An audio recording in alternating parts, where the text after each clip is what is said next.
السلام عليكم ورحمة الله. أشهد أن لا إله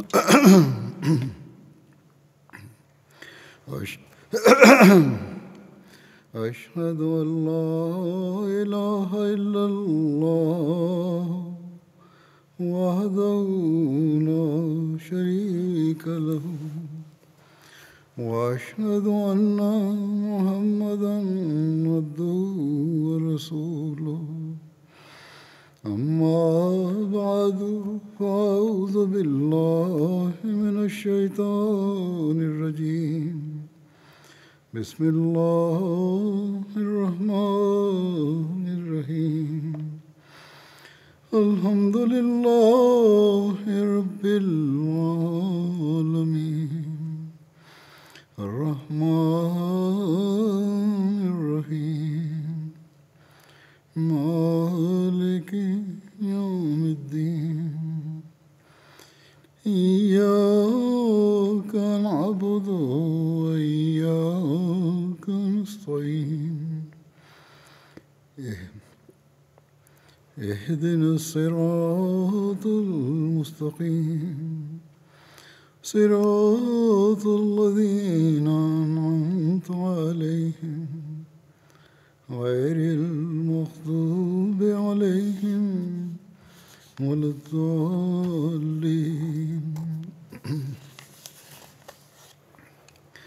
هو الذي بعث في الأميين رسول منهم يتلو عليهم آياته ويزكيهم ويعلمهم الكتاب والحكمة وإن كانوا من قبل لفي ضلال مبين. वही है जिसने ಅರ್ಥ: ಓದು ಬರಹ ಅರಿಯದ ಜನರಲ್ಲಿ ಅವರಿಂದಲೇ ಒಬ್ಬ ಸಂದೇಶವಾಹಕನನ್ನು ನಿಯುಕ್ತಗೊಳಿಸಿದವನು ಅವನೇ. ಆ ಸಂದೇಶವಾಹಕ ಅಲ್ಲಾಹನ ವಚನಗಳನ್ನು ಅವರಿಗೆ ವಾಚಿಸುತ್ತಾರೆ, ಅವರನ್ನು ಶುದ್ಧೀಕರಿಸುತ್ತಾರೆ ಹಾಗೂ ಅವರಿಗೆ ಗ್ರಂಥವನ್ನೂ ಜ್ಞಾನವನ್ನು ಕಲಿಸುತ್ತಾರೆ. ಮುಂಚೆಯಾದರೂ ಆ ಜನರು ಸ್ಪಷ್ಟವಾದ ತಪ್ಪು ಹಾದಿಯಲ್ಲಿದ್ದರು.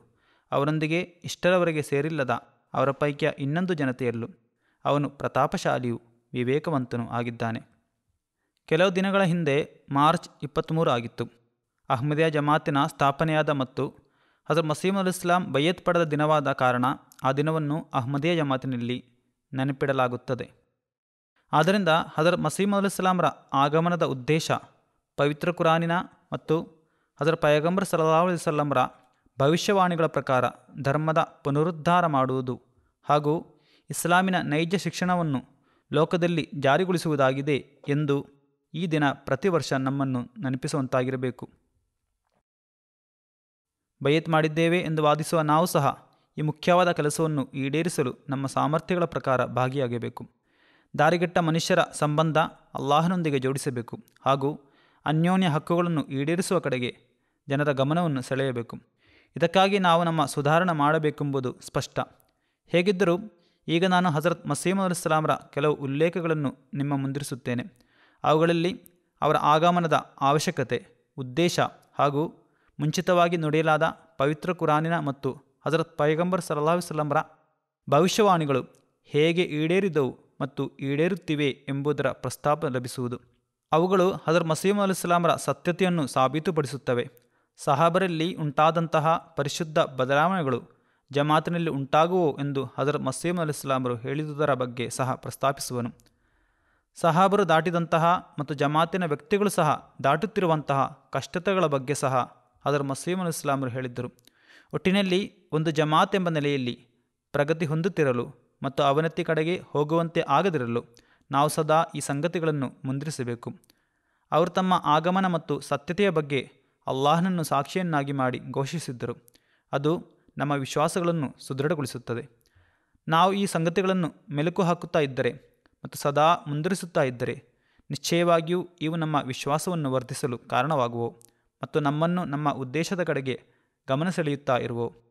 ಹೇಗಿದ್ದರೂ ಅಹ್ಮದಿಯರನ್ನು ಮತ್ತು ಅಹ್ಮದಿಯೇತರರನ್ನು ಸಂಬೋಧಿಸುತ್ತಾ ಮಾಡಲಾದ ಉಲ್ಲೇಖಗಳನ್ನು ಈಗ ನಾನು ಮುಂದುವರಿಸುತ್ತೇನೆ. ಅವರು ಮಸೀಮೋದ್ ಆಗಿದ್ದರು ಎಂಬುದನ್ನು ಆ ಉಲ್ಲೇಖಗಳು ಸ್ಪಷ್ಟವಾಗಿ ಸಾಬೀತುಪಡಿಸುತ್ತವೆ.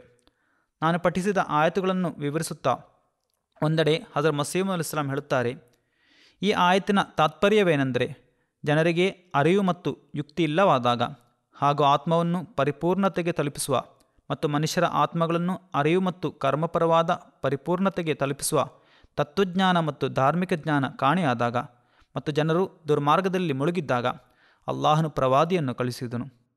ಎಂದರೆ ಜನರು ನೇರವಾದ ಮಾರ್ಗದಿಂದ ಬಹಳ ದೂರವಾದಂತಹ ಸಮಯದಲ್ಲಿ ಅಲ್ಲಾಹನು ತನ್ನ ಉಮ್ಮಿ ಪ್ರವಾದಿಯಾದ ಹಜರತ್ ಪೈಗಂಬರ್ ಸಲ್ಲಲ್ಲಾಹು ಅಲೈಹಿ ವಸಲ್ಲಮರನ್ನು ಕಳುಹಿಸಿದನು. ಆ ಪ್ರವಾದಿ ಜನರ ಆತ್ಮಗಳನ್ನು ಪರಿಶುದ್ಧಗೊಳಿಸಿದರು ಮತ್ತು ಪವಿತ್ರ ಕುರಾನಿನ ಅರಿವು ಮತ್ತು ಯುಕ್ತಿಯಿಂದ ಹಾಗೂ ದೃಷ್ಟಾಂತಗಳು ಮತ್ತು ದೈವಿಕ ಕುರುಹುಗಳಿಂದ ಅವರನ್ನು ಪರಿಪೂರ್ಣ ದೃಢವಿಶ್ವಾಸದ ಮಟ್ಟಕ್ಕೆ ತಲುಪಿಸಿದರು. ದೇವನನ್ನು ಅರಿಯುವ ಪ್ರಕಾಶದಿಂದ ಅವರ ಹೃದಯಗಳನ್ನು ಬೆಳಗಿಸಿದರು. ಮತ್ತು ಹೇಳುತ್ತಾರೆ, ಕೊನೆಯ ಕಾಲದಲ್ಲಿ ಆಗಮಿಸಲಿರುವ ಬೇರೊಂದು ಪಂಗಡ ಸಹ ಇದೆ. ಅದು ಸಹ ಆರಂಭದಲ್ಲಿ ಅಂಧಕಾರ ಮತ್ತು ದುರ್ಮಾರ್ಗದಲ್ಲಿ ಇರುವುದು, ಅರಿವು, ಯುಕ್ತಿ ಮತ್ತು ದೃಢವಿಶ್ವಾಸದಿಂದ ದೂರವಾಗಿರುವುದು. ಆಗ ಅಲ್ಲಾಹನು ಅವರನ್ನು ಸಹ ಸಹಾಬರ ಹಾಗೆ ಮಾಡುವನು. ಎಂದರೆ ಸಹಾಬರು ನೋಡಿದ್ದ ಸಂಗತಿಗಳನ್ನೆಲ್ಲ ಅವರಿಗೂ ತೋರಿಸಲಾಗುವು. ಎಲ್ಲಿಯವರೆಗೆಂದರೆ ಅವರ ಸತ್ಯಸಂಧತೆ ಮತ್ತು ದೃಢವಿಶ್ವಾಸ ಸಹಾಬರ ಸತ್ಯಸಂಧತೆ ಮತ್ತು ದೃಢವಿಶ್ವಾಸದಂತೆ ಆಗುವುದು.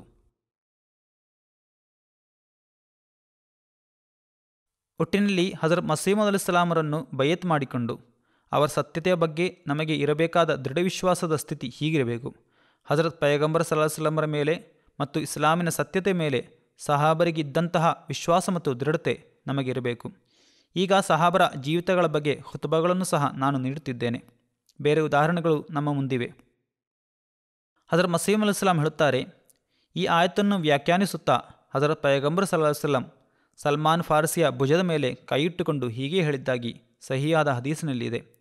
ಹಜರತ್ ಪೈಗಂಬರ್ ಸಲ್ಲಲ್ಲಾಹು ಅಲೈಹಿ ವಸಲ್ಲಂ ಹೇಳಿದ್ದರು, ಲೌಕಾನಲ್ ಈಮಾನು ಮುಅಲ್ಲಕನ್ ಬಿಸ್ಸುರಯ್ಯ ಲನಾಲುಹು ರಜುಲ್ ಮಿನ್ ಫಾರಿಸ್. ಎಂದರೆ ವಿಶ್ವಾಸ ಕೃತಿಕಾ ನಕ್ಷತ್ರ ಪುಂಜಕ್ಕೆ ಹೋದರೂ, ಎಂದರೆ ಆಕಾಶಕ್ಕೆ ಹೋದರೂ ಕೂಡ ಫಾರ್ಸಿ ವಂಶಜನಾದ ಒಬ್ಬ ವ್ಯಕ್ತಿ ಅದನ್ನು ಮರಳಿ ತರುವನು. ಕೊನೆಗಾಲದಲ್ಲಿ ಫಾರ್ಸಿ ವಂಶಜನಾದ ಒಬ್ಬ ವ್ಯಕ್ತಿ ಜನಿಸುವನು ಎಂಬ ಸಂಗತಿಯ ಕಡೆಗೆ ಅವರು ಸೂಚನೆ ನೀಡಿದ್ದರು. ಪವಿತ್ರ ಕುರಾನನ್ನು ಆಕಾಶಕ್ಕೆ ಎತ್ತಲ್ಪಡುವಂತಹ ಕಾಲವೇ ಮಸೀಹ್ ಮೌದರ ಕಾಲವೆಂದು ಆ ಕಾಲದ ಬಗ್ಗೆ ಬರೆಯಲಾಗಿದೆ. ಎಂದರೆ ಇಸ್ಲಾಮಿನ ಅಧ್ಯಾಪನೆ ಮತ್ತು ಪವಿತ್ರ ಕುರಾನಿನ ಶಿಕ್ಷಣವನ್ನು ಜನರು ಸಂಪೂರ್ಣವಾಗಿ ಮರೆತು ಬಿಡುವರು. ಆ ಫಾರ್ಸಿ ವಂಶದ ವ್ಯಕ್ತಿಯನ್ನೇ ಮಸೀಹ್ ಮೌದ್ ಎಂದು ಕರೆಯಲಾಗುವುದು. ಏಕೆಂದರೆ ಯಾವ ಕ್ರಿಸ್ತಿಯ ಆಕ್ರಮಣವನ್ನು ತಡೆಯಲು ಮಸೀಹ್ ಮೌದ್ ಬರಬೇಕಿತ್ತೋ ಆ ಆಕ್ರಮಣ ವಿಶ್ವಾಸದ ಮೇಲೆಯೇ ಆಗಿದೆ. ಎಲ್ಲ ಲಕ್ಷಣಗಳು ಕ್ರಿಸ್ತಿಯ ಆಕ್ರಮಣದ ಕಾಲದ್ದಾಗಿರುವುದು ಎಂದು ಹೇಳಲಾಗಿದೆ. ಈ ಆಕ್ರಮಣದಿಂದ ಜನರ ವಿಶ್ವಾಸದ ಮೇಲೆ ಬಹಳ ದುಷ್ಪರಿಣಾಮ ಉಂಟಾಗುವುದು ಎಂದು ಬರೆಯಲಾಗಿದೆ. ಹಜರತ್ ಮಸೀಹ್ ಮೌದ್ ಅಲೈಹಿಸ್ಸಲಾಮರ ಕಾಲದಲ್ಲಿ, ಅವರ ಜೀವಿತ ಕಾಲದಲ್ಲಿ ಈ ತೀವ್ರತರದ ಆಕ್ರಮಣಗಳು ಆಗುತ್ತಿದ್ದವು. ಮಾತ್ರವಲ್ಲ, ಬಹಳ ಕಾಲದ ನಂತರವೂ ಈ ತೀವ್ರ ಹಲ್ಲೆಗಳು ಜಾರಿಯಲ್ಲಿದ್ದವು. ಚರಿತ್ರೆ ಇದಕ್ಕೆ ಸಾಕ್ಷಿಯಾಗಿದೆ. ಇದೇ ಆಕ್ರಮಣವನ್ನು ದಜ್ಜಾಲಿನ ಆಕ್ರಮಣವೆಂದು ಕರೆಯಲಾಗಿದೆ. ದಜ್ಜಾಲಿನ ಈ ಆಕ್ರಮಣದ ವೇಳೆ ಹಲವಾರು ಬುದ್ಧಿಹೀನರು ಏಕದೇವನನ್ನು ಬಿಟ್ಟು ಬಿಡುವರು ಮತ್ತು ಸತ್ಯವಿಶ್ವಾಸದ ಮೇಲಿನ ಪ್ರೀತಿ ಬಹುತೇಕ ಜನರಿಗೆ ಕಡಿಮೆಯಾಗುವುದು ಎಂದು ಹಿಂದಿನ ಗ್ರಂಥಗಳಲ್ಲಿ ಬರೆಯಲಾಗಿದೆ. ಮಸೀಹ್ ಮೌದರ ಅತಿ ಪ್ರಧಾನವಾದ ಕೆಲಸ ವಿಶ್ವಾಸವನ್ನು ಪುನರುದ್ಧಾರ ಮಾಡುವುದಾಗಿರುವುದು. ಫಾರ್ಸಿ ವಂಶಜನಾದ ವ್ಯಕ್ತಿ ಪುನಃ ವಿಶ್ವಾಸವನ್ನು ನೆಲೆನಿಲ್ಲಿಸಲು ಬರುವರು ಎಂದು ಫಾರ್ಸಿ ವಂಶಜನ ಸಂಬಂಧಿಸಿ ಇರುವ ಲೌಕಾನಲ್ ಈಮಾನ್ ಎಂಬ ಹದೀಸಿನಿಂದ ಸಾಬೀತಾಗುತ್ತದೆ. ಒಟ್ಟಿನಲ್ಲಿ ಮಸೀಹ್ ಮೌದ್ ಮತ್ತು ಫಾರ್ಸಿ ವಂಶಜನು ಬರಬೇಕಾದ ಕಾಲಘಟ್ಟ ಒಂದೇ ಆಗಿರುವಾಗ ಮತ್ತು ಇಬ್ಬರ ಕೆಲಸವು ವಿಶ್ವಾಸವನ್ನು ಪುನಃ ನೆಲೆನಿಲ್ಲಿಸುವುದು ಆಗಿರುವಾಗ ಮಸೀಹ್ ಮೌದೇ ಫಾರ್ಸಿ ವಂಶಜನಾಗಿರುವನು ಎಂದು ಖಚಿತವಾಗಿ ಸಾಬೀತಾಯಿತು. ಅವರ ಜಮಾತಿನ ಬಗ್ಗೆಯೇ ಆಖರೀನ ಮಿನ್ಹುಂ ಲಮ್ಮಾ ಯಲ್ಹಕು ಬಿಹಿಂ ಎಂಬ ವಚನದಲ್ಲಿ ಹೇಳಲಾಗಿದೆ. ಎಂದರೆ ಅವರೊಂದಿಗೆ ಇಷ್ಟರವರೆಗೆ ಸೇರಿಲ್ಲದ ಅವರ ಪೈಕಿಯ ಇನ್ನೊಂದು ಜನತೆಯಲ್ಲೂ ಎಂದು ಪ್ರಸ್ತಾಪಿಸಲಾಗಿದೆ. ಈ ಆಯತಿನ ಅರ್ಥವೇನೆಂದರೆ, ಸಂಪೂರ್ಣವಾದ ದುರ್ಮಾರ್ಗದ ನಂತರ ಸನ್ಮಾರ್ಗ ಮತ್ತು ವಿವೇಕವನ್ನು ಗಳಿಸುವ ಸ್ಮಂಗಡಗಳು ಎರಡೇ ಆಗಿರುವು. ಒಂದು ಹಜರತ್ ಪೈಗಂಬರ್ ಸಲ್ಲಲ್ಲಾಹು ಅಲೈಹಿ ವಸಲ್ಲಮರ ಸಹಾಬರ ಸಂಘ. ಅದು ಹಜರತ್ ಪೈಗಂಬರ್ ಸಲ್ಲಲ್ಲಾಹು ಅಲೈಹಿ ವಸಲ್ಲಮರ ಆಗಮನಕ್ಕೆ ಮುಂಚೆ ಆಳವಾದ ಅಂಧಕಾರದಲ್ಲಿ ಮುಳುಗಿತ್ತು. ಅನಂತರ ಅಲ್ಲಾಹನ ಅನುಗ್ರಹದಿಂದ ಅವರು ಪ್ರವಾದಿತ್ವದ ಕಾಲವನ್ನು ಪಡೆದರು ಮತ್ತು ದೃಷ್ಟಾಂತಗಳನ್ನು ತಮ್ಮ ಕಣ್ಣುಗಳಿಂದ ಕಂಡರು. ಭವಿಷ್ಯವಾಣಿಗಳು ಈಡೇರುತ್ತಿರುವುದಾಗಿ ಕಂಡರು. ದೃಢವಿಶ್ವಾಸ ಅವರಲ್ಲಿ ಎಂತಹ ಬದಲಾವಣೆ ಉಂಟುಮಾಡಿತ್ತು ಎಂದರೆ ಅವರ ಆತ್ಮಗಳು ಮಾತ್ರ ಬಾಕಿಯುಳಿದ ರೀತಿಯಲ್ಲಿ ಆದರು. ಮತ್ತೊಂದು ಮೇಲಿನ ಆಯತಿನ ಹೇಳಲಾದ ರೀತಿಯಲ್ಲಿ ಸಹಾಬರಂತಿಯ ಸಂಘ ಮಸೀಹ್ ಮೌದ್ ಇಸ್ಲಾಮರ ಸಂಘವಾಗಿದೆ. ಏಕೆಂದರೆ ಈ ಸಂಘವು ಸಹಾಬರ ಹಾಗೆಯೇ ಹಜರತ್ ಪೈಗಂಬರ್ ಸಲ್ಲಲ್ಲಾಹು ಅಲೈಹಿ ವಸಲ್ಲಮರ ದೃಷ್ಟಾಂತಗಳನ್ನು ನೋಡುವ ಸಂಘವಾಗಿದೆ. ಅಂಧಕಾರ ಮತ್ತು ದುರ್ಮಾರ್ಗದ ನಂತರ ಸನ್ಮಾರ್ಗವನ್ನು ಪಡೆಯುವ ಸಂಘವಾಗಿದೆ. ಆಖರಿನ ಮಿನ್ಹುಮ್ ಎಂಬ ಆಯತಿನಲ್ಲಿ ಮಿನ್ಹುಮನ ಸಂಪತ್ತಿನಿಂದ ಎಂದರೆ ಸಹಾಬರಂತೆ ಆಗಿರುವುದು ಎಂಬ ಅನುಗ್ರಹದಿಂದ ಒಂದಂಶವನ್ನು ನೀಡಲಾಗುವುದು ಎಂಬುದು ಇದರ ಕಡೆಗೆ ಸೂಚನೆ ನೀಡುತ್ತದೆ. ಇಂದು ಹಾಗೆಯೇ ಆಯಿತು. 13 ಶತಮಾನಗಳ ನಂತರ ಅದರ ಪೈಗಂಬರ್ ಸಲ್ಲಲ್ಲಾಹು ಅಲೈಹಿ ವಸಲ್ಲಮರ ದೃಷ್ಟಾಂತಗಳ ಬಾಗಿಲು ತೆರೆದಿದೆ. ದಾರುಕುತ್ನಿಯ ಹದೀಸ್ ಮತ್ತು ಇಬ್ನು ಹಜರಿನ ಫತಾವಾ ಪ್ರಕಾರ ರಂಜಾನ್ ತಿಂಗಳಲ್ಲಿ ಸೂರ್ಯಚಂದ್ರ ಗ್ರಹಣವಾದುದನ್ನು ಜನರು ತಮ್ಮ ಕಣ್ಣುಗಳಿಂದ ಕಂಡರು. ಹದೀಸಿನಲ್ಲಿ ಹೇಳಿದ್ದ ಹಾಗೆಯೇ ಚಂದ್ರಗ್ರಹಣದ ರಾತ್ರಿಗಳಲ್ಲಿ ಮೊದಲ ರಾತ್ರಿ ಚಂದ್ರಗ್ರಹಣವಾಯಿತು ಮತ್ತು ಸೂರ್ಯಗ್ರಹಣದ ರಾತ್ರಿಗಳಲ್ಲಿ ಎರಡನೇ ರಾತ್ರಿ ಸೂರ್ಯಗ್ರಹಣವಾಯಿತು. ಇದು ಮಹದಿ ಎಂದು ವಾದಿಸುವ ವ್ಯಕ್ತಿ ಇದ್ದ ಸಮಯದಲ್ಲಾಗಿತ್ತು. ಇಂತಹದ್ದೊಂದು ಸನ್ನಿವೇಶ ಭೂಮ್ಯಾಕಾಶ ಸೃಷ್ಟಿಯಾದ ಅಂದಿನಿಂದ ಎಂದಿಗೂ ಉಂಟಾಗಿರಲಿಲ್ಲ. ಏಕೆಂದರೆ ಇಂತಹ ಉದಾಹರಣೆಯನ್ನು ತೋರಿಸಲು ಇಲ್ಲಿಯವರೆಗೂ ಯಾರಿಗೂ ಸಾಧ್ಯವಾಗಿಲ್ಲ. ಇದು ಜನರು ತಮ್ಮ ಕಣ್ಣುಗಳಿಂದ ನೋಡಿದ್ದ ಹಜರತ್ ಪೈಗಂಬರ್ ಸಲ್ಲಲ್ಲಾಹು ಅಲೈಹಿ ವಸಲ್ಲಮರ ದೃಷ್ಟಾಂತವಾಗಿತ್ತು. ಮಹದಿ ಮತ್ತು ವಾಗ್ದತ್ತ ಮಸೀಹರ ಸಮಯದಲ್ಲಿ ಜುಸ್ಸೀನೀನ್ ನಕ್ಷತ್ರ ಪ್ರಕಟವಾಗುವುದು ಎಂದು ಹೇಳಲಾಗಿತ್ತು. ಇದನ್ನು ಸಹ ಸಾವಿರಾರು ಜನರು ನೋಡಿದರು. ಅದೇ ರೀತಿಯಲ್ಲಿ ಜಾವದ ಬೆಂಕಿಯನ್ನು ಲಕ್ಷಾಂತರ ಜನರು ನೋಡಿದರು. ಅದೇ ರೀತಿಯಲ್ಲಿ ಪ್ಲೇಗ್ ರೋಗದ ಹರಡುವಿಕೆ ಹಜ್ ಕರ್ಮಾನುಷ್ಠಾನದಿಂದ ತಡೆಯಲ್ಪಡುವುದನ್ನು ಎಲ್ಲರೂ ಕಣ್ಣಾರೆ ನೋಡಿದರು. ದೇಶದಲ್ಲಿ ರೈಲು ನಿರ್ಮಾಣವಾಗುವುದು, ಒಂಟೆಗಳು ಉಪಯೋಗಶೂನ್ಯವಾಗುವುದು ಇವೆಲ್ಲವೂ ಹಜರತ್ ಪೈಗಂಬರ್ ಸಲ್ಲಲ್ಲಾಹು ಅಲೈಹಿ ವಸಲ್ಲಮರ ದೃಷ್ಟಾಂತಗಳಾಗಿದ್ದವು. ಆ ಕಾಲದ ಸಹಾಬರು ದೃಷ್ಟಾಂತವನ್ನು ನೋಡಿದ ಹಾಗೆಯೇ ಅವೆಲ್ಲವನ್ನು ಈ ಕಾಲಘಟ್ಟದಲ್ಲಿ ನೋಡಲಾಯಿತು. ಆದ್ದರಿಂದಲೇ ಅತ್ಯುನ್ನತನಾದ ಅಲ್ಲಾಹನು ಈ ಕೊನೆಯ ಸಂಘವನ್ನು ಮಿನ್ಹುಮ್ ಎಂಬ ಪದದಿಂದ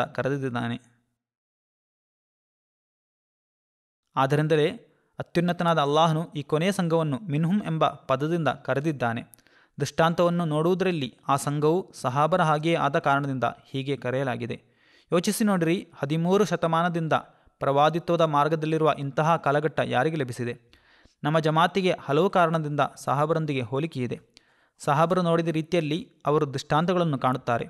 ಸಹಾಬರು ಪಡೆದ ರೀತಿಯಲ್ಲಿ ಅವರು ಅಲ್ಲಾಹನ ದೃಷ್ಟಾಂತಗಳಿಂದ ಮತ್ತು ತಾಜಾ ಸಹಾಯಗಳಿಂದ ಪ್ರಕಾಶ ಮತ್ತು ದೃಢವಿಶ್ವಾಸವನ್ನು ಪಡೆಯುತ್ತಾರೆ. ಅಲ್ಲಾಹನ ಮಾರ್ಗದಲ್ಲಿ ಜನರ ಅಪಹಾಸ್ಯ, ಪರಿಹಾಸ, ಶಾಪ ಹಾಕುವಿಕೆ ಮತ್ತು ಹಲವು ರೀತಿಯ ನೋವುಂಟು ಮಾಡುವ ಮಾತುಗಳು, ಗೇಲಿ ಮಾತುಗಳು, ಸಂಬಂಧ ವಿಚ್ಛೇದನ ಮುಂತಾದರ ದುಃಖವನ್ನು ಸಹಾಬರಂತೆ ಸಹಿಸುತ್ತಾರೆ. ಸಹಾಬರು ಪಡೆದ ರೀತಿಯಲ್ಲಿ ಅವರು ಸಹ ಅಲ್ಲಾಹನ ಸ್ಪಷ್ಟವಾದ ದೈವಿಕ ಕುರುಹುಗಳಿಂದ ಮತ್ತು ದೈವಿಕ ಸಹಾಯಗಳು ಮತ್ತು ವಿವೇಕಯುತ ಶಿಕ್ಷಣದಿಂದ ಪರಿಶುದ್ಧ ಜೀವಿತವನ್ನು ಪಡೆಯುತ್ತಾರೆ. ಇದು ಬಹಳ ಮುಖ್ಯವಾದ ಸಂಗತಿಯಾಗಿದೆ, ಸದಾ ನೆನಪಿನಲ್ಲಿಡಬೇಕಾಗಿದೆ. ಪವಿತ್ರ ಕುರಾನಿನ ಶಿಕ್ಷಣದಿಂದ ಪರಿಶುದ್ಧ ಜೀವಿತವನ್ನು ಪಡೆಯಬೇಕು. ಪವಿತ್ರ ಕುರಾನ್ ಓದಿಕೊಂಡು ಚಿಂತಿಸಬೇಕು ಮತ್ತು ಇದು ಬಹಳ ಮುಖ್ಯವಾದ ಸಂಗತಿಯಾಗಿದೆ. ಅವರಲ್ಲಿ ಹಲವಾರು ವ್ಯಕ್ತಿಗಳು ಸಹಾಬರ ಹಾಗೆಯೇ ನಮಾಜ್ನಲ್ಲಿ ಅಳುತ್ತಾರೆ. ಸಾಷ್ಟಾಂಗ ಮಾಡುವ ಜಾಗಗಳನ್ನು ಕಣ್ಣೀರಿನಿಂದ ಒದ್ದೆ ಮಾಡುತ್ತಾರೆ. ಅವರಲ್ಲಿ ಅನೇಕರು ಸಹಾಬರಂತೆ ಸತ್ಯವಾದ ಕನಸುಗಳನ್ನು ಕಾಣುತ್ತಾರೆ, ದಿವ್ಯವಾಣಿಗಳನ್ನು ಪಡೆಯುತ್ತಾರೆ. ಅವರಲ್ಲಿ ಹಲವರು ಸ್ವಂತ ಪರಿಶ್ರಮದಿಂದ ಗಳಿಸಿದ ಸಂಪತ್ತನ್ನು ಅಲ್ಲಾಹನ ಸಂಪ್ರೀತಿಗಾಗಿ ನಮ್ಮ ಜಮಾತಿನಲ್ಲಿ ಸಹಾಬರ ಹಾಗೆ ಖರ್ಚು ಮಾಡುತ್ತಾರೆ. ಅವರಲ್ಲಿ ಅನೇಕರು ಮರಣವನ್ನು ನೆನಪಿನಲ್ಲಿಡುತ್ತಾರೆ. ಇದು ಸಹ ಬಹಳ ಮುಖ್ಯವಾದ ಸಂಗತಿಯಾಗಿದೆ. ಮರಣವನ್ನು ಸದಾ ನೆನಪಿನಲ್ಲಿಡಬೇಕು. ಅವರು ತಮ್ಮ ಹೃದಯಗಳನ್ನು ಸಹಾಬರ ಹಾಗೆ ಸೌಮ್ಯವಾಗಿ ಮತ್ತು ನೈಜವಾದ ದೇವಭಕ್ತಿಯೊಂದಿಗೆ ಇರಿಸಿದ್ದಾರೆ. ಒಟ್ಟಿನಲ್ಲಿ ಇವೆಲ್ಲ ಹಜರತ್ ಮಸೀಹ್ ಮೌஊದ್ ಇಸ್ಲಾಂ ಹೇಳಿದ ಬಹಳ ಮುಖ್ಯವಾದ ಸಂಗತಿಗಳಾಗಿವೆ. ಇವುಗಳನ್ನು ನಾವು ಯಾವಾಗಲೂ ನಮ್ಮ ಮುಂದಿರಿಸಬೇಕು. ಇದು ಅಲ್ಲಾಹನ ಸಂಘವಾಗಿದೆ. ಅದನ್ನು ಅಲ್ಲಾಹನೇ ಕಾಪಾಡುತ್ತಿದ್ದಾನೆ ಮತ್ತು ದಿನಂಪ್ರತಿ ಅವರ ಹೃದಯಗಳನ್ನು ಪರಿಶುದ್ಧಗೊಳಿಸುತ್ತಿದ್ದಾನೆ ಹಾಗೂ ಅವರ ಹೃದಯಗಳನ್ನು ವಿಶ್ವಾಸದ ಜ್ಞಾನದಿಂದ ತುಂಬಿಸುತ್ತಿದ್ದಾನೆ. ಯಾವ ರೀತಿಯಲ್ಲಿ ಸಹಾಬರನ್ನು ಆಕರ್ಷಿಸುತ್ತಿತ್ತೋ ಅದೇ ರೀತಿಯಲ್ಲಿ ಆಕಾಶೀಯ ದೃಷ್ಟಾಂತಗಳಿಂದ ಅವರನ್ನು ಅಲ್ಲಾಹನ ಕಡೆಗೆ ಆಕರ್ಷಿಸುತ್ತಿವೆ. ಇವೆಲ್ಲ ನಮ್ಮೊಳಗೆ ಸಹ ಉಂಟಾಗುತ್ತಿವೆಯೇ ಎಂದು ಹುಡುಕಿ ನೋಡಬೇಕಾಗಿದೆ. ಒಟ್ಟಿನಲ್ಲಿ ಆಖರೀನ ಮಿನ್ಹುಮ್ ಎಂಬ ವಚನದಲ್ಲಿ ಉದ್ದೇಶಿಸಲಾದ ಎಲ್ಲ ಲಕ್ಷಣಗಳು ಈ ಜಮಾತಿನಲ್ಲಿ ಕಂಡುಬರುತ್ತವೆ. ಅಲ್ಲಾಹನು ಹೇಳಿದ ಸಂಗತಿ ಒಂದು ದಿನ ಈಡೇರಬೇಕಾದದ್ದು ಅವಶ್ಯವಾಗಿತ್ತು. ಹಜರತ್ ಮಸೀಹ್ ಮೌಊದ್ ಇಸ್ಲಾಂ ಹೇಳುತ್ತಾರೆ, ವಿವಿಧ ಪಂಗಡಗಳನ್ನು ಒಂದು ಸಮುದಾಯವನ್ನಾಗಿ ಮಾಡಲು ಮತ್ತು ಧಾರ್ಮಿಕ ಜಗಳಗಳನ್ನು ಕೊನೆಗೊಳಿಸಿ ಎಲ್ಲರನ್ನೂ ಒಂದೇ ಧರ್ಮದಲ್ಲಿ ಒಟ್ಟು ಸೇರಿಸಲು ಅಲ್ಲಾಹನು ಉದ್ದೇಶಿಸಿದ್ದ ಕಾಲ ಇದೇ ಆಗಿದೆ. ಇದೇ ಕಾಲದಲ್ಲಿ ಎಬ್ಬಿಸಲ್ಪಡುವ ಅಲೆಗಳ ಬಗ್ಗೆ ಪವಿತ್ರ ಕುರಾನಿನಲ್ಲಿ ಅಲ್ಲಾಹನು ಹೇಳಿದ್ದಾನೆ, ವನುಫಿಖ ಫಿಸ್ಸೂರಿ ಫಜಮಾನಾಹುಂ ಜಮಾ. ಈ ವಚನವನ್ನು ಮೊದಲಿನ ವಚನದೊಂದಿಗೆ ಸೇರಿಸಿ ಓದಿದರೆ ಇದರ ಅರ್ಥವೇನೆಂದರೆ, ಯಾವ ಕಾಲದಲ್ಲಿ ಲೋಕದ ಅನೇಕ ಧರ್ಮಗಳ ಗದ್ದಲವೇಳುವುದೋ ಮತ್ತು ಒಂದು ಧರ್ಮ ಮತ್ತೊಂದು ಧರ್ಮದ ಮೇಲೆ ಒಂದು ಅಲೆ ಮತ್ತೊಂದು ಅಲೆಯ ಮೇಲೆ ಬೀಳುವಂತೆ ಬಿದ್ದು ಒಂದು ಮತ್ತೊಂದನ್ನು ನಾಶ ಮಾಡಲು ಇಚ್ಛಿಸುವುದೋ ಆ ಕಾಲದಲ್ಲಿ ಆಕಾಶ ಮತ್ತು ಭೂಮಿಯ ದೇವನು ಈ ಅಲೆಗಳು ಏಳುವ ಕಾಲದಲ್ಲಿ ತಮ್ಮ ಕೈಯಿಂದ ಭೌತಿಕವಾದ ಯಾವುದೇ ಸಹಾಯವಿಲ್ಲದೆ ಒಂದು ಹೊಸ ಜಮಾತನ್ನು ಉಂಟು ಮಾಡುವನು. ಅದರಲ್ಲಿ ಕ್ರಿಯಾಶೀಲರಾದ ಮತ್ತು ಅದಕ್ಕೆ ಸರಿಹೊಂದುವ ಎಲ್ಲರನ್ನೂ ಸೇರಿಸುವನು. ಧರ್ಮವೆಂದರೆ ಏನೆಂದು ಆಗ ಜನರಿಗೆ ಗೊತ್ತಾಗುವುದು. ಅವರಲ್ಲಿ ಜೀವ ಮತ್ತು ಯಥಾರ್ಥ ಸನ್ಮಾರ್ಗದ ಚೈತನ್ಯವನ್ನು ಊದಲಾಗುವುದು. ಅಲ್ಲಾಹನ ಬಗೆಗಿನ ದೈವಿಕ ಜ್ಞಾನದ ಪಾನೀಯವನ್ನು ಅವರಿಗೆ ಕುಡಿಸಲಾಗುವುದು. ಇಂದಿನಿಂದ 13 ಶತಮಾನಗಳ ಹಿಂದೆ ಪವಿತ್ರ ಕುರಾನ್ ಲೋಕದಲ್ಲಿ ಹರಡಿದ ಈ ಭವಿಷ್ಯವಾಣಿಗಳು ಈಡೇರದೇ ಲೋಕ ಕೊನೆಗೊಳ್ಳದು. ಸಕಲ ಸಮುದಾಯಗಳು ಒಂದೇ ಧರ್ಮದಲ್ಲಿ ಒಟ್ಟುಗೂಡಲ್ಪಡಲಿರುವ ಕೊನೆಗಾಲದ ಬಗ್ಗೆ ಅಲ್ಲಾಹನು ಕೇವಲ ಒಂದು ಕುರುಹು ಮಾತ್ರ ಹೇಳಿಲ್ಲ, ಬದಲಿಗೆ ಅನೇಕ ಕುರುಹುಗಳ ಕುರಿತು ಪವಿತ್ರ ಕುರಾನಿನಲ್ಲಿ ಬರೆಯಲಾಗಿದೆ. ಉದಾಹರಣೆಗೆ, ಆ ಕಾಲದಲ್ಲಿ ಹಲವಾರು ನದಿಗಳ ಹರಡುವಿಕೆ, ಅನೇಕ ಭೌತಿಕ ಜ್ಞಾನಗಳು ಬಯಲಾಗುವುದು, ಹಲವಾರು ಖನಿಜಗಳು ಭೂಮಿಯಿಂದ ತೆಗೆಯಲ್ಪಡುವುದು, ಆ ಕಾಲದ ಆಧುನಿಕ ಸವಲತ್ತುಗಳ ಕಾರಣ ಪುಸ್ತಕಗಳು ಬಹಳ ಹೆಚ್ಚಾಗಿ ಪ್ರಕಾಶನಗೊಳ್ಳುವುದು, ಆ ದಿನಗಳಲ್ಲಿ ಬರಲಿರುವ ಹೊಸ ರೀತಿಯ ಸವಾರಿಗಳ ಕಾರಣದಿಂದ ಒಂಟೆಗಳು ಉಪಯೋಗವಿಲ್ಲದಂತೆ ಆಗುವುದು ಮತ್ತು ಇದರಿಂದ ಪರಸ್ಪರ ಭೇಟಿ ಸುಲಭವಾಗುವುದು, ಲೋಕದಲ್ಲಿ ಪರಸ್ಪರ ಸಂಬಂಧ ಸುಲಭಗೊಳ್ಳುವುದು, ಪರಸ್ಪರರಿಗೆ ಸುಲಭವಾಗಿ ಮಾಹಿತಿಗಳನ್ನು ತಲುಪಿಸಲು ಸಾಧ್ಯವಾಗುವುದು. ಇಂದಿನ ಕಾಲದಲ್ಲಿ ಇನ್ನೂ ಹೆಚ್ಚು ಸೌಲಭ್ಯಗಳು ಉಂಟಾಗುತ್ತಿವೆ. ಮತ್ತೊಂದು ಕುರುಹು ಏನೆಂದರೆ, ಆ ದಿನಗಳಲ್ಲಿ ಆಕಾಶದಲ್ಲಿ ಒಂದೇ ತಿಂಗಳಲ್ಲಿ ಸೂರ್ಯಚಂದ್ರಗ್ರಹಣ ಉಂಟಾಗುವುದು. ಅನಂತರ ಭೂಮಿಯಲ್ಲಿ ಕಠಿಣವಾದ ಪ್ಲೇಗ್ ರೋಗ ಹರಡುವುದು. ಎಲ್ಲಿಯವರೆಗೆ ಎಂದರೆ, ಪ್ಲೇಗ್ ರೋಗ ಬರದ ಯಾವುದೇ ಪಟ್ಟಣ ಅಥವಾ ಗ್ರಾಮ ಇಲ್ಲದಂತೆ ಆಗುವುದು, ಲೋಕದಲ್ಲಿ ಅನೇಕ ಮರಣಗಳು ಸಂಭವಿಸುವುದು, ಲೋಕ ಖಾಲಿಯಾದಂತೆ ಆಗುವುದು, ಕೆಲವು ಗ್ರಾಮಗಳು ಸಂಪೂರ್ಣವಾಗಿ ನಾಶವಾಗುವು, ಅದರ ಹೇಳ ಹೆಸರು ಇಲ್ಲದಂತಾಗುವುದು, ಕೆಲವು ಗ್ರಾಮಗಳು ಒಂದು ಮಟ್ಟಿಗೆ ಶಿಕ್ಷೆಯ ಹಿಡಿತದಿಂದ ಇದ್ದುಕೊಂಡು ಅನಂತರ ರಕ್ಷಣೆ ಪಡೆಯುವುದು. ಆ ದಿನಗಳು ಅಲ್ಲಾಹನ ಕಠಿಣವಾದ ಕೋಪದ ದಿನಗಳಾಗಿರುವವು, ಏಕೆಂದರೆ ಅವನ ಪ್ರವಾದಿಗಾಗಿ ಆ ಕಾಲದಲ್ಲಿ ಪ್ರಕಟವಾದ ಕುರುಹುಗಳು ಮತ್ತು ದೃಷ್ಟಾಂತಗಳನ್ನು ಜನರು ಅಂಗೀಕರಿಸಲಿಲ್ಲ. ಜನರ ಸುಧಾರಣೆಗಾಗಿ ಬಂದ ಅಲ್ಲಾಹನ ಪ್ರವಾದಿಯನ್ನು ಅವರು ನಿರಾಕರಿಸಿದರು ಮತ್ತು ಸುಳ್ಳುವಾದಿ ಎಂದು ಹೇಳಿದರು. ನಾವಿರುವ ಈ ಕಾಲದಲ್ಲಿ ಎಲ್ಲ ಚಿಹ್ನೆಗಳು ಈಡೇರಿದವು. ಪವಿತ್ರ ಕುರಾನಿನಲ್ಲಿ ಬರೆಯಲಾದ ಎಲ್ಲ ಲಕ್ಷಣಗಳು ಪ್ರಕಟವಾದ ಕಾಲದಲ್ಲಿ ನನ್ನ ಆಗಮನವಾದದ್ದು ಬುದ್ಧಿವಂತರಿಗೆ ಆಲೋಚಿಸಲು ಸ್ಪಷ್ಟವಾದ ಪುರಾವೆಯಾಗಿದೆ. ಹಜರತ್ ಮಸೀಹ ಇಸ್ಲಾಮರ ಕಾಲದಲ್ಲಿ ಈ ಎಲ್ಲ ಗುರುತುಗಳು ಈಡೇರಿದುವು ಎಂಬುದಕ್ಕೆ ಚರಿತ್ರೆ ಸಾಕ್ಷಿಯಾಗಿದೆ. ಅವುಗಳಲ್ಲಿ ಕೆಲವು ಈಗಲೂ ಈಡೇರುತ್ತಿವೆ. ಹಜರತ್ ಮಸೀಹ ಇಸ್ಲಾಂ ಹೇಳುತ್ತಾರೆ, ಈ ಕಾಲಘಟ್ಟದ ಈಗಿನ ಸ್ಥಿತಿಯನ್ನು ನೋಡಿಕೊಂಡು, ಹಲವು ರೀತಿಯ ದುರಾಚಾರ, ಪಾಪ ಮತ್ತು ದುರ್ಮಾರ್ಗಗಳಿಂದ ಭೂಮಿ ತುಂಬಿರುವುದನ್ನು ನೋಡಿಕೊಂಡು ಅಲ್ಲಾಹನು ನನ್ನನ್ನು ಸತ್ಯದ ಪ್ರಚಾರ ಮತ್ತು ಸುಧಾರಣೆಗಾಗಿ ನಿಯೋಜಿಸಿದನು. ಈ ಕಾಲವು 13ನೇ ಶತಮಾನವನ್ನು ಮುಕ್ತಾಯಗೊಳಿಸಿ 14ನೇ ಶತಮಾನವನ್ನು ಆರಂಭಿಸಿದ್ದ ಕಾಲವಾಗಿತ್ತು. ಆಗ ನಾನು ಈ ಆಜ್ಞೆಯನ್ನು ಅನುಸರಿಸುತ್ತಾ ಜನಸಾಮಾನ್ಯರನ್ನು ಪತ್ರ, ನೋಟಿಸ್ಗಳು ಮತ್ತು ಭಾಷಣಗಳ ಮೂಲಕ ಕರೆಯಲು ಶುರು ಮಾಡಿದೆ. ಭೂಮಿಯಿಂದ ಹೊರಟು ಹೋಗಿದ್ದ ವಿಶ್ವಾಸವನ್ನು ಪುನಃ ಸ್ಥಾಪಿಸಲು ಈ ಶತಮಾನದ ಆರಂಭದಲ್ಲಿ ಧರ್ಮೋದ್ಧಾರಕ್ಕಾಗಿ ಅಲ್ಲಾಹನ ಕಡೆಯಿಂದ ಬರಲಿದ್ದ ವ್ಯಕ್ತಿ ನಾನೇ ಆಗಿದ್ದೇನೆ ಎಂದು ಹೇಳಿದೆ. ಹೀಗೆ ಅಲ್ಲಾಹನಿಂದ ಶಕ್ತಿ ಪಡೆದು ಅವನ ಕೈಯ ಆಕರ್ಷಣೆಯಿಂದ ಲೋಕವನ್ನು ಒಳಿತು, ದೇವಭಕ್ತಿ, ಸನ್ಮಾರ್ಗದ ಕಡೆಗೆ ಆಕರ್ಷಿಸಲು ಮತ್ತು ಅವರ ವಿಶ್ವಾಸಪರವಾದ ಮತ್ತು ಕರ್ಮಪರವಾದ ತಪ್ಪುಗಳನ್ನು ದೂರ ಮಾಡಲು ನಾನು ಬಂದಿದ್ದೇನೆ ಎಂದು ಹೇಳಿದೆ. ಅನಂತರ ಈ ಸಮುದಾಯಕ್ಕಾಗಿ ಮೊದಲಿನಿಂದಲೇ ವಾಗ್ದಾನ ಮಾಡಲ್ಪಟ್ಟ ಮಸೀಹ್ ನಾನಾಗಿದ್ದೇನೆ ಎಂದು ಕೆಲವು ವರ್ಷಗಳು ದಾಟಿ ಹೋದಾಗ ದಿವ್ಯವಾಣಿ ಮೂಲಕ ನನ್ನೊಡನೆ ಸ್ಪಷ್ಟವಾಗಿ ಹೇಳಲಾಯಿತು. ಇಸ್ಲಾಮಿನ ಅವನತಿಯ ಕಾಲದಲ್ಲಿ ಮತ್ತು ಪಥಭ್ರಷ್ಟತೆ ಹರಡುವ ಸಮಯದಲ್ಲಿ ನೇರವಾಗಿ ಅಲ್ಲಾಹನಿಂದ ಸನ್ಮಾರ್ಗವನ್ನು ಪಡೆಯುವವನು ಮತ್ತು ದಿವ್ಯಜ್ಞಾನವನ್ನು ಪುನಃ ಮನುಷ್ಯರ ಮುಂದೆ ಇರಿಸುವವನು ಹಾಗೂ ಯಾವ ವ್ಯಕ್ತಿಯ ಬಗ್ಗೆ ಹಜರತ್ ಪೈಗಂಬರ್ ಸಲ್ಲಲ್ಲಾಹು ಅಲೈಹಿ ವಸಲ್ಲಂ 13 ಶತಮಾನಗಳ ಹಿಂದೆ ಸುವಾರ್ತೆ ನೀಡಿದ್ದರೋ ಆ ವ್ಯಕ್ತಿ ನಾನೇ ಆಗಿರುವೆನು ಎಂದು ನನಗೆ ಅಲ್ಲಾಹನು ತಿಳಿಸಿದನು. ಇದರ ಬಗ್ಗೆ ಅಲ್ಲಾಹನಿಂದ ಸ್ಪಷ್ಟವಾದ ಮತ್ತು ನಿರಂತರವಾದ ಸಂಭಾಷಣೆ ಮತ್ತು ಸಂಬೋಧನೆಗಳು ಲಭಿಸಿದವು. ಹೀಗೆ ಸಂಶಯಕ್ಕೆ ಯಾವುದೇ ಎಡೆಯಿಲ್ಲದಂತಾಯಿತು. ಪ್ರತಿಯೊಂದು ದಿವ್ಯವಾಣಿ ಉಕ್ಕಿನಿಂದ ತಯಾರಿಸಿದ ಆಣಿಯಂತೆ ನನ್ನ ಹೃದಯದಲ್ಲಿ ನುಗ್ಗುತ್ತಿತ್ತು. ಈ ಎಲ್ಲ ದಿವ್ಯವಾಣಿಗಳು ಮಹತ್ತಾದ ಭವಿಷ್ಯವಾಣಿಗಳಿಂದ ಕೂಡಿದ್ದವು ಆಗಿದ್ದವು ಮತ್ತು ಅವು ಸ್ಪಷ್ಟವಾಗಿ ಈಡೇರುತ್ತಿದ್ದವು. ಅವುಗಳ ಆಧಿಕ್ಯ, ನಿರಂತರತೆ, ಅಸಾಮಾನ್ಯ ಶಕ್ತಿಯಿಂದ ಇವು ಪವಿತ್ರ ಕುರಾನಿನ ವಚನಗಳನ್ನು ಅವಿತೀರ್ಣಗೊಳಿಸಿದ ಏಕನಾದ ಅಲ್ಲಾಹನ ವಾಣಿಗಳೇ ಆಗಿವೆ ಎಂದು ಸಮ್ಮತಿಸಲು ಸಾಕಾಗಿತ್ತು. ನಾನಿಲ್ಲಿ ತೌರಾತ್ ಮತ್ತು ಇಂಜಿಲಿನ ಹೆಸರುಗಳನ್ನು ಹೇಳುತ್ತಿಲ್ಲ, ಏಕೆಂದರೆ ತೌರಾತ್ ಮತ್ತು ಇಂಜಿಲಿನ ವಚನಗಳು ಬದಲಾದವು. ಈಗ ಆ ಗ್ರಂಥಗಳನ್ನು ಅಲ್ಲಾಹನ ವಾಣಿ ಎಂದು ಹೇಳಲು ಸಾಧ್ಯವಲ್ಲ. ಒಟ್ಟಿನಲ್ಲಿ ದಿವ್ಯವಾಣಿ ನನ್ನ ಮೇಲೆ ಅವತೀರ್ಣವಾಯಿತು. ಅವು ಎಷ್ಟು ಖಚಿತ ಮತ್ತು ಖಂಡಿತವಾಗಿತ್ತು ಎಂದರೆ ಅದರ ಮೂಲಕ ನಾನು ಅಲ್ಲಾಹನನ್ನು ಪಡೆದೆ. ಆ ದಿವ್ಯವಾಣಿ ಆಕಾಶೀಯ ದೃಷ್ಟಾಂತಗಳ ಮೂಲಕ ದೃಢಜ್ಞಾನದ ಮಟ್ಟವನ್ನು ತಲುಪಿತ್ತು ಎಂದು ಮಾತ್ರವಲ್ಲ, ಬದಲಾಗಿ ಪವಿತ್ರ ಕುರಾನಿನ ವಚನಗಳ ಪ್ರಕಾರ ಅವು ಸಾಬೀತಾದವು. ನನಗೆ ಲಭಿಸಿದ ದಿವ್ಯವಾಣಿಗಳನ್ನು ಸತ್ಯಪಡಿಸಲು ಮಳೆಯಂತೆ ಆಕಾಶೀಯ ದೃಷ್ಟಾಂತಗಳು ವರ್ಷಿಸಿದವು. ಆ ಮಹದಿಯ ಕಾಲದಲ್ಲಿ ರಂಜಾನ್ ತಿಂಗಳಲ್ಲಿ ಸೂರ್ಯಚಂದ್ರ ಗ್ರಹಣವಾಗುವುದು ಎಂದು ಬರೆಯಲಾದಂತೆ ಅದೇ ದಿನಗಳಲ್ಲಿ ರಂಜಾನಿನ ತಿಂಗಳಲ್ಲಿ ಸೂರ್ಯಚಂದ್ರ ಗ್ರಹಣ ಸಹ ಉಂಟಾಯಿತು. ಪವಿತ್ರ ಕುರಾನಿನಲ್ಲಿ ಭವಿಷ್ಯ ನುಡಿಯಲಾದಂತೆ ಅದೇ ದಿನಗಳಲ್ಲಿ ಪಂಜಾಬಿನಲ್ಲಿ ಪ್ಲೇಗ್ ರೋಗ ಬಹಳ ಹೆಚ್ಚಾಗಿ ಹರಡಿತ್ತು. ಆ ದಿನಗಳಲ್ಲಿ ಸಾಂಕ್ರಾಮಿಕ ರೋಗ ಹರಡುವುದು ಎಂದು ಹಿಂದಿನ ಪ್ರವಾದಿಗಳು ಸಹ ಭವಿಷ್ಯ ನುಡಿದಿದ್ದರು. ಯಾವುದೇ ಗ್ರಾಮ ಅಥವಾ ಪಟ್ಟಣ ಈ ರೋಗದಿಂದ ರಕ್ಷಣೆ ಪಡೆಯಲಾರವು ಎಂದು ಹೇಳಲಾಗಿತ್ತು. ಹೀಗೇ ಆಯಿತು ಮತ್ತು ಆಗುತ್ತಿವೆ. ಈ ದೇಶದಲ್ಲಿ ಪ್ಲೇಗ್ ರೋಗದ ಯಾವುದೇ ಕುರುಹು ಬರುವುದಕ್ಕೆ 20 ವರ್ಷಗಳ ಹಿಂದೆಯೇ ನನಗೆ ಇದರ ಹರಡುವಿಕೆಯ ಮಾಹಿತಿಯನ್ನು ಅಲ್ಲಾಹನು ನೀಡಿದ್ದನು. ಹಜರತ್ ಮಸೀಹ್ ಅಲ್ ಇಸ್ಲಾಂ ತನ್ನ ವಾದದ ಕುರಿತು ಹೇಳುತ್ತಾರೆ, ನಾನು ಸರಿಯಾದ ಸಮಯದಲ್ಲಿ ಆಗಮಿಸಿದ ವ್ಯಕ್ತಿಯಾಗಿರುವನು. ನನ್ನ ಕಾಲದಲ್ಲಿ ಸೂರ್ಯಚಂದ್ರ ಗ್ರಹಣ ಉಂಟಾಗುವುದು ಎಂದು ಪವಿತ್ರ ಕುರಾನ್, ಹದೀಸ್, ಇಂಜೀಲ್ ಮತ್ತು ಇತರ ನಬಿಗಳು ಹೇಳಿದಂತೆ ಸೂರ್ಯಚಂದ್ರ ಗ್ರಹಣ ಉಂಟಾಯಿತು. ಎಲ್ಲ ಪ್ರವಾದಿಗಳ ಮತ್ತು ಪವಿತ್ರ ಕುರಾನಿನ ಭವಿಷ್ಯವಾಣಿಯ ಪ್ರಕಾರ ನನ್ನ ಕಾಲದಲ್ಲಿ ಈ ದೇಶದಲ್ಲಿ ಅಸಾಮಾನ್ಯವಾದ ರೀತಿಯಲ್ಲಿ ಪ್ಲೇಗ್ ರೋಗ ಹರಡಿತ್ತು. ನನ್ನ ಕಾಲದಲ್ಲಿ ಸಹಿಯಾದ ಹದೀಸ್ಗಳಲ್ಲಿ ಹೇಳಲಾದಂತೆ ಹಜ್ ಮಾಡುವುದರಿಂದ ತಡೆಯಲಾಯಿತು. ಮಸೀಹ್ ಇಬ್ನ್ ಮರಿಯಮನ ಕಾಲದಲ್ಲಿ ಪ್ರಕಟವಾದ ನಕ್ಷತ್ರ ನನ್ನ ಕಾಲದಲ್ಲೂ ಪ್ರಕಟವಾಯಿತು. ನನ್ನ ಕಾಲದಲ್ಲಿ ರೈಲು ಜಾರಿಯಾಯಿತು ಮತ್ತು ಒಂಟೆಗಳು ಉಪಯೋಗವಿಲ್ಲದಂತಾಯಿತು. ಸಮೀಪದಲ್ಲೇ ಮಕ್ಕಾ ಮತ್ತು ಮದೀನದ ಮಧ್ಯ ರೈಲು ಜಾರಿಯಾಗಿ ಎಲ್ಲ ಒಂಟೆಗಳು ಉಪಯೋಗವಿಲ್ಲದಂತೆ ಆಗುವ ಕಾಲ ಬರುವುದು. 13 ವರ್ಷಗಳಿಂದ ಯಾತ್ರೆಗೆ ಉಪಯೋಗಿಸಲಾಗುತ್ತಿದ್ದ ಒಂಟೆಗಳು ಆಗ ವ್ಯರ್ಥವಾಗುವುದು. ಈಗ ಅಲ್ಲಿ ರೈಲು ಮಾರ್ಗದ ಮೂಲಕ ಸಂಪರ್ಕ ಉಂಟಾಗಿದೆ.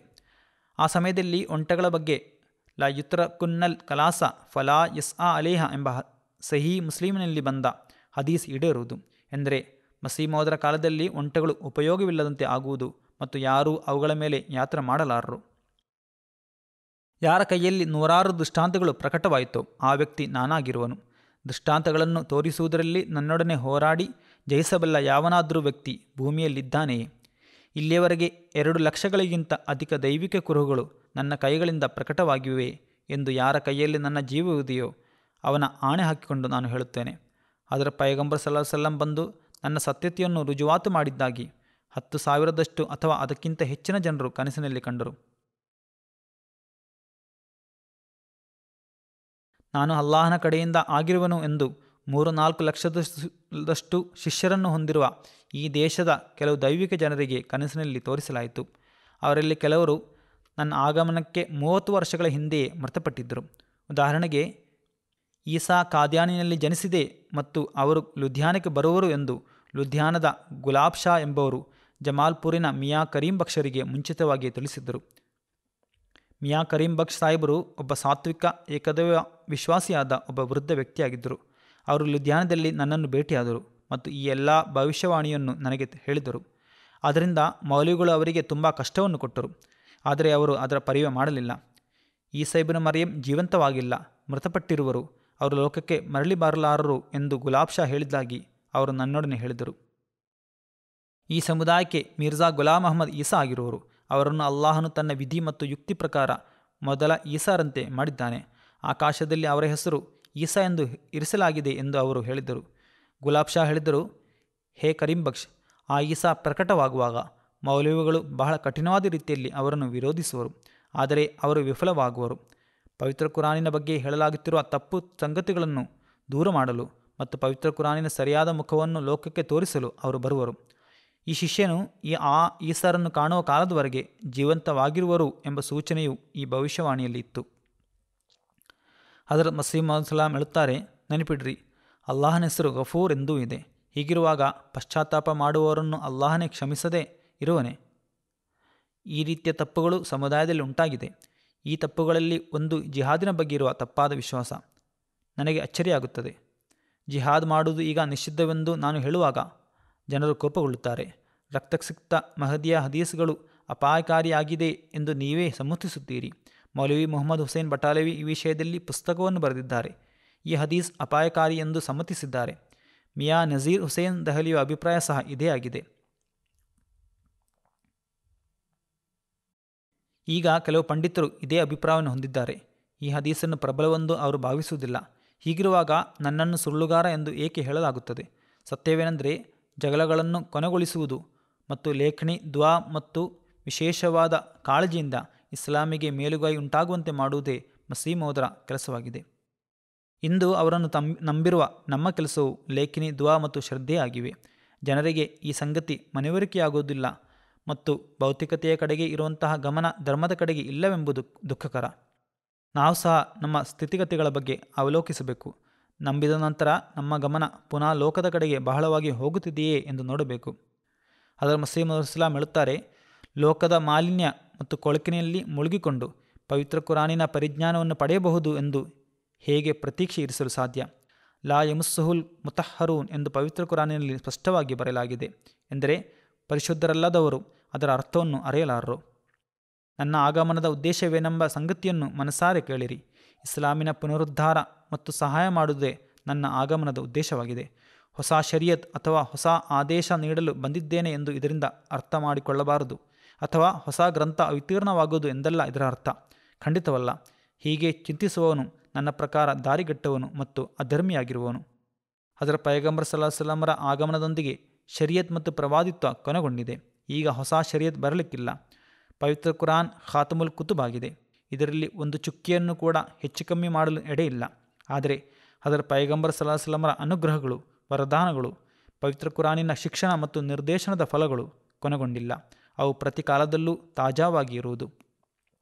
ಈ ಅನುಗ್ರಹಗಳ ಮತ್ತು ಕೃಪೆಗಳ ಸಬೂತಿಗಾಗಿ ಅಲ್ಲಾಹನು ನನ್ನನ್ನು ಎಬ್ಬಿಸಿದ್ದಾನೆ. ಇಸ್ಲಾಮಿನ ಸ್ಥಿತಿ ಈಗ ರಹಸ್ಯವಲ್ಲ. ಎಲ್ಲ ರೀತಿಯ ಅವನತಿಗಳು ಮತ್ತು ದೌರ್ಬಲ್ಯಗಳಿಗೆ ಮುಸ್ಲಿಮರು ತುತ್ತಾಗಿದ್ದಾರೆ ಎಂದು ಒಮ್ಮತಾಭಿಪ್ರಾಯದಿಂದ ಸಮ್ಮತಿಸಲಾಗಿದೆ. ಎಲ್ಲ ರೀತಿಯಲ್ಲೂ ಅವರು ಬೀಳುತ್ತಿದ್ದಾರೆ. ಇಂದಂತೂ ಇನ್ನೂ ಹೀನಾಯ ಸ್ಥಿತಿಯಾಗಿದೆ ಎಂದು ನಾವು ನೋಡುತ್ತಿದ್ದೇವೆ. ಅವರ ನಾಲಿಗೆಯಲ್ಲಿ ಇಸ್ಲಾಂ ಇದೆ, ಹೃದಯದಲ್ಲಿ ಇಲ್ಲ. ಇಸ್ಲಾಂ ಅನಾಥವಾಗಿದೆ. ಇಂತಹ ಸ್ಥಿತಿಯಲ್ಲಿ ಇಸ್ಲಾಮಿನ ನೆರವು ಮತ್ತು ಮುಸ್ಲಿಮರ ನೇತೃತ್ವವನ್ನು ವಹಿಸಲು ಮುಸ್ಲಿಮರ ಅವನತಿ ಮತ್ತು ದೌರ್ಬಲ್ಯದ ಕಾಲಘಟ್ಟದಲ್ಲಿ ಅಲ್ಲಾಹನು ನನ್ನನ್ನು ಕಳುಹಿಸಿದ್ದಾನೆ. ಅವನು ನನ್ನನ್ನು ಅವನ ವಾಗ್ದಾನದ ಪ್ರಕಾರ ಕಳುಹಿಸಿದ್ದಾನೆ. ಏಕೆಂದರೆ ಅವನು ಹೀಗೆ ಹೇಳಿದ್ದನು, ಇನ್ನಾ ನಹನು ನಜ್ಜಲ್ನ ಜಿಕ್ರ ವ ಇನ್ನಾ ಲಹು ಲಹಾಫಿಜೂನ್. ಈ ಸಮಯದಲ್ಲಿ ಸಹಾಯ, ನೆರವು ಮತ್ತು ಸಂರಕ್ಷಣೆ ಮಾಡದೇ ಇದ್ದರೆ ಅದಕ್ಕಾಗಿ ಬೇರೆ ಯಾವ ಸಮಯ ಬರುವುದು? ಬದರ್ ಯುದ್ಧದ ಸಂದರ್ಭದಲ್ಲಿ ಉಂಟಾದ ಸ್ಥಿತಿಯೇ ಈಗ 14ನೇ ಶತಮಾನದಲ್ಲಿ ಉಂಟಾಗಿದೆ. ಬದರ್ ಯುದ್ಧದ ಬಗ್ಗೆ ಅಲ್ಲಾಹನು ಹೇಳುತ್ತಾನೆ, ವಲಕದ್ ನಸರಕುಮುಲ್ಲಾಹು ಬಿ ಬದರಿನ್ ವ ಅಂತುಮ್ ಅಜಿಲ್ಲ.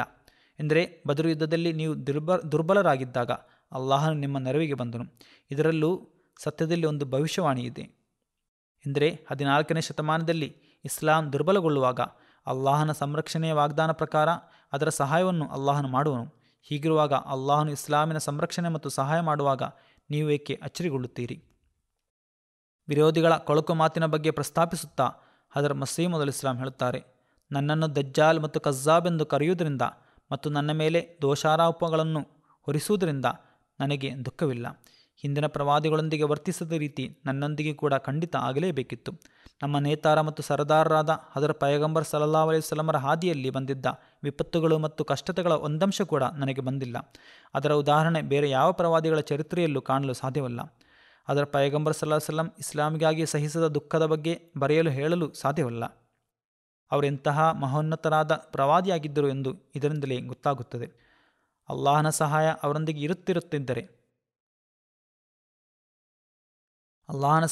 ಅವರೊಂದಿಗೆ ಇರದಿಲ್ಲದಿರುತ್ತಿದ್ದರೆ ಆ ಕಷ್ಟತೆಗಳ ಪರ್ವತವನ್ನು ಎತ್ತಲು ಸಾಧ್ಯವಾಗುತ್ತಿರಲಿಲ್ಲ. ಬೇರೆ ಪ್ರವಾದಿಯಾಗಿದ್ದರೆ ಅವರಿಂದಲೂ ಅದು ಸಾಧ್ಯವಾಗುತ್ತಿರಲಿಲ್ಲ. ಆದರೆ ಇಷ್ಟೆಲ್ಲ ವಿಪತ್ತುಗಳೊಂದಿಗೆ ಮತ್ತು ದುಃಖಗಳೊಂದಿಗೆ ಹಜರತ್ ಪೈಗಂಬರ್ ಸಲ್ಲಲ್ಲಾಹು ಅಲೈಹಿ ವಸಲ್ಲಂ ಹರಡಿದ ಇಸ್ಲಾಮಿನ ಈಗಿನ ಸ್ಥಿತಿಯ ಬಗ್ಗೆ ನಾನು ಏನು ಹೇಳಲಿ? ಮುಸ್ಲಿಮರು ಇಸ್ಲಾಮನ್ನು ಯಾವ ಸ್ಥಿತಿಗೆ ತಲುಪಿಸಿದ್ದಾರೆ? ಅದರೊಂದಿಗೆ ಅಲ್ಲಾಹನ ಕಡೆಯಿಂದ ಇಸ್ಲಾಮಿನ ಪುನರುದ್ಧಾರಕ್ಕಾಗಿ ಬಂದ ವ್ಯಕ್ತಿಯನ್ನು ನಂಬಲು ಕೂಡ ತಯಾರಾಗುತ್ತಿಲ್ಲ. ಹಜರತ್ ಮಸೀಹ್ ಮೌದ್ ಇಸ್ಲಾಂ ಹೇಳುತ್ತಾರೆ, ಇಸ್ಲಾಮನ್ನು ವಿಜಯಿಸುವ ಮತ್ತು ಇತರ ಧರ್ಮಗಳ ಮೇಲೆ ಮೇಲುಗೈ ಸಾಧಿಸುವಂತಹ ಮಾರ್ಗವನ್ನು ನಾನು ಸಂಪೂರ್ಣವಾಗಿ ನನ್ನ ಬರಹಗಳ ಮೂಲಕ ಮುಂದಿರಿಸಿದ್ದೇನೆ. ನನ್ನ ಪುಸ್ತಕಗಳು ಯುರೋಪ್ ಮತ್ತು ಅಮೆರಿಕೆಗೆ ಕಳುಹಿಸಲಾಗುತ್ತದೆ. ಅಲ್ಲಾಹನು ಆ ಸಮುದಾಯಕ್ಕೆ ಗ್ರಹಿಕೆಯನ್ನು ದಯಪಾಲಿಸಿದ್ದಾನೆ. ಅವರು ದೇವದತ್ತವಾದ ಅಂತರ್ದೃಷ್ಟಿಯಿಂದ ಈ ಸಂಗತಿಯನ್ನು ಮನವರಿಕೆ ಮಾಡಿರುವರು. ಆದರೆ ಇದನ್ನು ಒಬ್ಬ ಮುಸ್ಲಿಮನ ಮುಂದೆ ಇರಿಸುವಾಗ ಅವನ ಬಾಯಿಯಲ್ಲಿ ನೊರೆ ಬರುತ್ತದೆ. ಹುಚ್ಚನ ಹಾಗೆ ಅಥವಾ ಕೊಲ್ಲಲು ಬರುವಂತೆ ವರ್ತಿಸುತ್ತಾನೆ. ಈಗಂತೂ ಅಹಮದಿಯರೊಡನೆ ಹೀಗೆಯೇ ವರ್ತಿಸಲಾಗುತ್ತಿದೆ. ಉತ್ತಮ ಪುರಾವೆಯೊಂದಿಗೆ ಸಂವಾದ ಮಾಡಲು ಪವಿತ್ರ ಕುರಾನ್ ಹೇಳುತ್ತದೆ. ಶತ್ರುವಾಗಿದ್ದರೂ ಸೌಮ್ಯತೆ ಮತ್ತು ಉತ್ತಮ ವರ್ತನೆಯಿಂದ ಸ್ನೇಹಿತನಾಗಲು ಹಾಗೂ ಆರಾಮ ಮತ್ತು ಸಮಾಧಾನದಿಂದ ಮಾತುಗಳನ್ನು ಕೇಳುವಂತಾಗಲು ಹೀಗೆ ನಮಗೆ ಕಲಿಸಲಾಗಿದೆ. ನಾನು ಅಲ್ಲಾಹನ ಹೆಸರಲ್ಲಿ ಆಣೆ ಇಟ್ಟು ಹೇಳಿದ ನಂತರ ಮತ್ತು ನಮ್ಮ ಪರವಾಗಿ ಪ್ರಕಟವಾದ ದೃಷ್ಟಾಂತಗಳನ್ನು ನೋಡಿದ ನಂತರ ಕೂಡ ನನ್ನನ್ನು ಸುಳ್ಳುವಾದಿ ಮತ್ತು ಅಲ್ಲಾಹನ ಮೇಲೆ ಸುಳ್ಳು ಸೃಷ್ಟನೆ ಮಾಡುವವನು ಎಂದು ಹೇಳುತ್ತಿರುವೆಯಾದರೆ ನಾನು ಅಲ್ಲಾಹನ ಹೆಸರಲ್ಲಿ ಆಣೆ ಹಾಕಿಕೊಂಡು ಕೇಳುತ್ತೇನೆ, ಅಲ್ಲಾಹನ ಸಹಾಯ ಮತ್ತು ನೆರವು ಸದಾ ಲಭಿಸುತ್ತಿರುವ ಒಬ್ಬ ಸುಳ್ಳುವಾದಿಯ ಉದಾಹರಣೆಯನ್ನು ನನಗೆ ತೋರಿಸಿರಿ.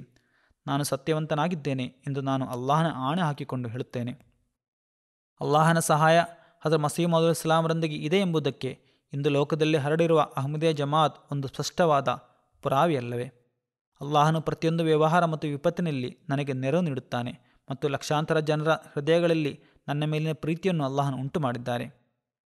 ಆಕಾಶದಿಂದ ವರ್ಷಿಸುತ್ತಿರುವ ಪ್ರಕಾಶಗಳು ಮತ್ತು ಅನುಗ್ರಹಗಳಿಗೆ ಮುಸ್ಲಿಮರು ಬೆಲೆ ಕೊಡಬೇಕು.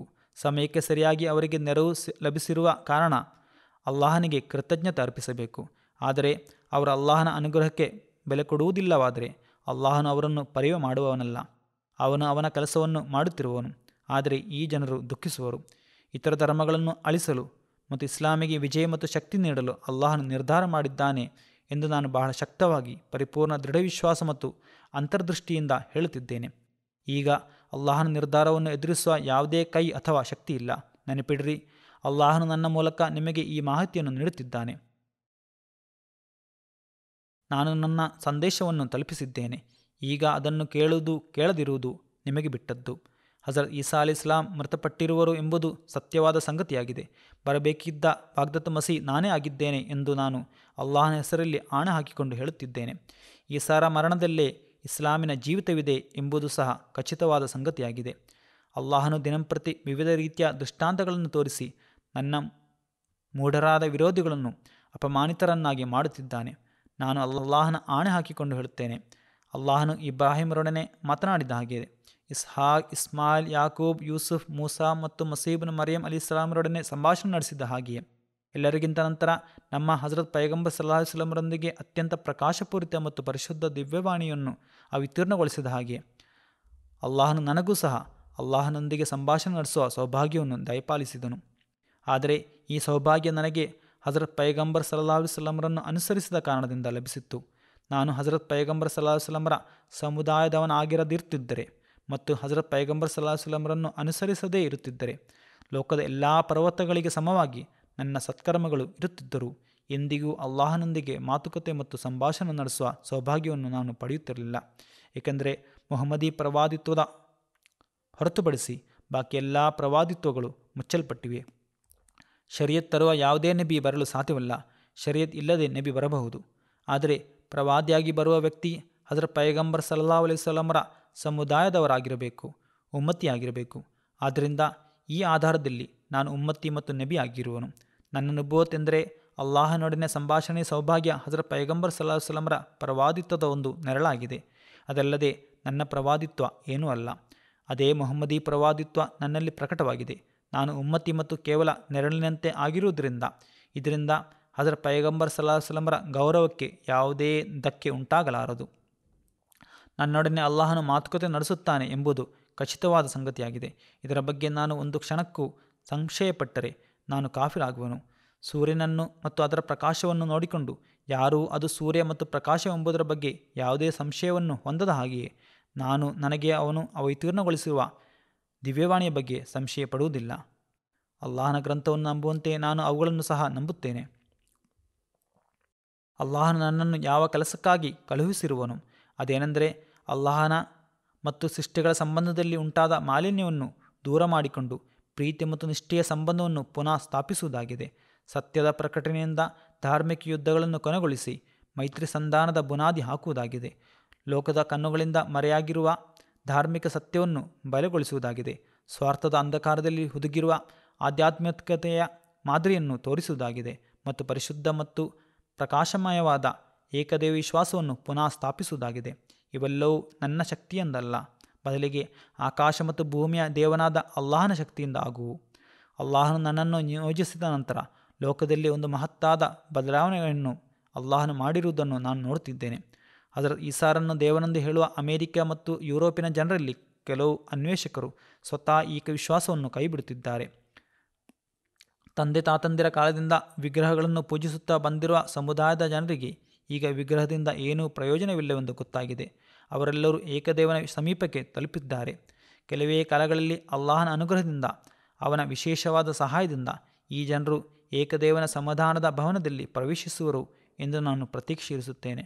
ನನ್ನ ಈ ಪ್ರತೀಕ್ಷೆ ಭಾವನಾತ್ಮಕವಾದುದಲ್ಲ, ಬದಲಿಗೆ ಅಲ್ಲಾಹನ ಪರಿಶುದ್ಧ ದಿವ್ಯವಾಣಿ ಮೂಲಕ ನನಗೆ ಸುವಾರ್ತೆ ಲಭಿಸಿದೆ.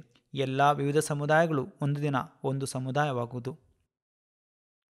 ಲೋಕದಲ್ಲಿ ನೆಲೆಸಿರುವ ಜನರು, ವಿಶೇಷವಾಗಿ ಮುಸ್ಲಿಮರು, ಈ ಸತ್ಯವನ್ನು ಮತ್ತು ಹಜರತ್ ಮಸೀಮ್ ಅಲಿಸ್ಲಾಮರ ವಾದವನ್ನು ಮನವರಿಕೆ ಮಾಡುವಂತೆ ಅಲ್ಲಾಹನು ಮಾಡಲಿ ಮತ್ತು ಬೇಗನೆ ಮಸೀ ಮತ್ತು ಮಹದಿಯ ಬೈತ್ ಮಾಡುವವರಾಗಲಿ. ಪಾಕಿಸ್ತಾನ ಮತ್ತು ಅಲ್ಜೀರಿಯಾದ ಅಹಮದಿಯರಿಗಾಗಿ ದುವಾ ಮಾಡಲು ಪುನಃ ಮನವಿ ಮಾಡುತ್ತೇನೆ. ಅಲ್ಲಿಯ ಸ್ಥಿತಿ ಪುನಃ ಬಹಳ ಕೆಟ್ಟು ಹೋಗುತ್ತಿದೆ. ಸಂಪೂರ್ಣವಾದ ಶಾಂತಿ ಸಮಾಧಾನದ ವಾತಾವರಣ ಉಂಟಾಗಿದೆ ಎಂದು ಹೇಳುವಂತಿಲ್ಲ. ಪಾಕಿಸ್ತಾನದಲ್ಲಿ ಪ್ರತಿದಿನ ಏನಾದರೊಂದು ಘಟನೆ ನಡೆಯುತ್ತಾ ಇರುತ್ತದೆ.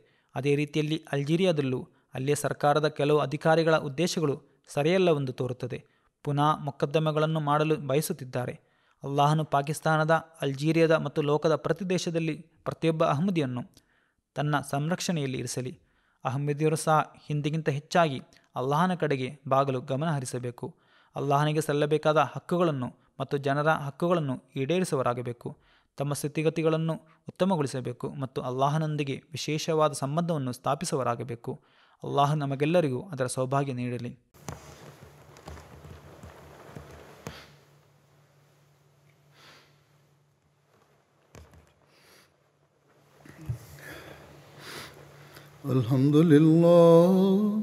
ಅಲ್ಹಮ್ದುಲಿಲ್ಲಾಹ್ ನಹ್ಮದುಹು ವ ನಸ್ತഈನುಹು ವ ನಸ್ತಗ್ಫಿರುಹು ವ ನು'ಮಿನು ಬಿಹಿ ವ ನತವಕ್ಕಲು ಅಲೈಹಿ ವ ನಅೂಜು ಬಿಲ್ಲಾಹಿ ಮಿನ್ ಶುರೂರಿ ಅನ್ಫುಸಿನಾ ವ ಮಿನ್ ಸಯ್ಯಿಆತಿ ಅಅಮಾಲಿನಾ.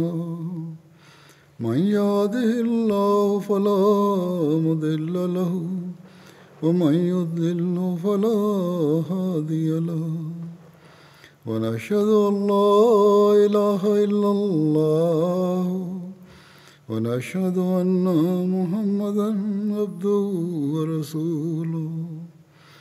عباد الله رحمكم الله إن الله يأمر بالعدل والإحسان وإيتاء ذي القربى وينهى عن الفحشاء والمنكر والبغي يعظكم لعلكم تذكرون.